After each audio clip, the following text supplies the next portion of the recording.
আসসালামু আলাইকুম রহমতুল্লাহ বারকাতু। আমার প্রিয় বন্ধুরা, তোমরা সবাই কেমন আছো? তো আজ একটা ভিডিও নিয়ে এলাম। দেখো, এটা হচ্ছে মটকি ফলি বলে এখানে।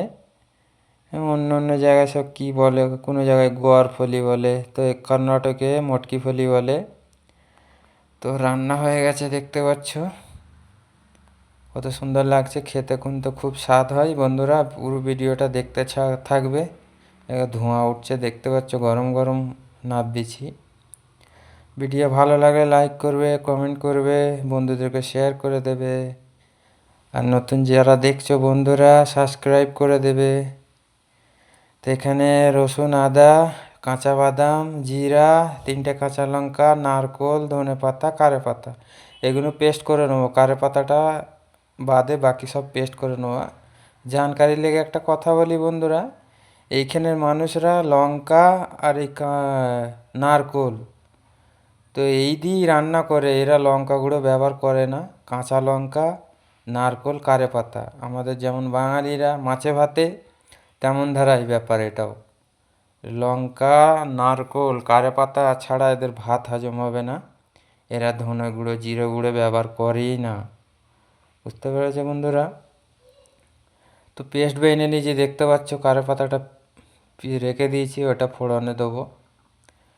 তো সব কাটাকুটি হয়েই গেছে। পেঁয়াজ আছে একটা, একটা টমেটো। এই যে আমি এখন মটকি ফলিগুলো ভেজে নেব। ভেজে নিলে স্বাদ হয়, তো এগুলো আমি ভেজে নেব। একটু ভালো করে ভেজে নেবে বন্ধুরা, ভালো করে একটু ভেজে নেবে। দেখতে পাচ্ছ রাঁধতে বেশি সময় লাগে না। তো আমি ফোড়নে দিয়ে দিলাম ওই কারি পাতা, দেখতে পাচ্ছ। আমি দিয়ে দিলাম পেঁয়াজগুলো। বেশিক্ষণ পেঁয়াজ গলালে হবে না, আমি নেড়েই বাকি সব মশলাপাতি দেবো।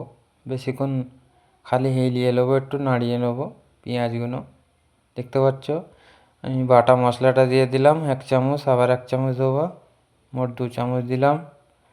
তো মশলাটা একটু কষিয়ে নেবো 1 মিনিট 2 মিনিট মতন, ভালো করে কষিয়ে নেবো মশলাটা। মশলাটা কষা হয়ে গেলে এই যে আমি নুন দিলাম, হলদি দিলাম, আর একটু ধনে, একটু জিরে দেবো। বন্ধুরা, এখানে ধনে জিরে ব্যবহার করে না, আমাদের বাঙালি স্বভাব জানো, ওপরে মশলা দেওয়া স্বভাব, তাই দিয়ে দিলাম। তো এবার আমি ভাজা মটকি ফলিগুলো দিয়ে দিলাম। আর রান্না করা খুব সহজ বন্ধুরা, খেতে কিন্তু দুর্দান্ত হয়, স্বাদ হয়, খুব স্বাদ হয়। দেখতে পাচ্ছ, ধনে টমেটোটা দিয়ে দিলাম। দেখতে পাচ্ছ কত সুন্দর হয়েছে, খেতে দুর্দান্ত সে স্বাদ হয় বন্ধুরা। তো কষানো হয়ে গেছে, আমি পানি দিয়ে দিলাম। দেখতে পাচ্ছ এই 1 কাপ মতন পানি দিয়েছি, মাখা মাখা হবে তো। তো এখন আমি ঢাকা দিয়ে দেবো। ঢাকা দিয়ে বেশিক্ষণ রাখতে হবে না, 1 থেকে 2 মিনিট। আর এটা সবজি মশলা দিলাম বন্ধুরা, অবশ্যই দেবে। 1 থেকে 2 মিনিট রেখে দিলাম ঢাকা দিয়ে।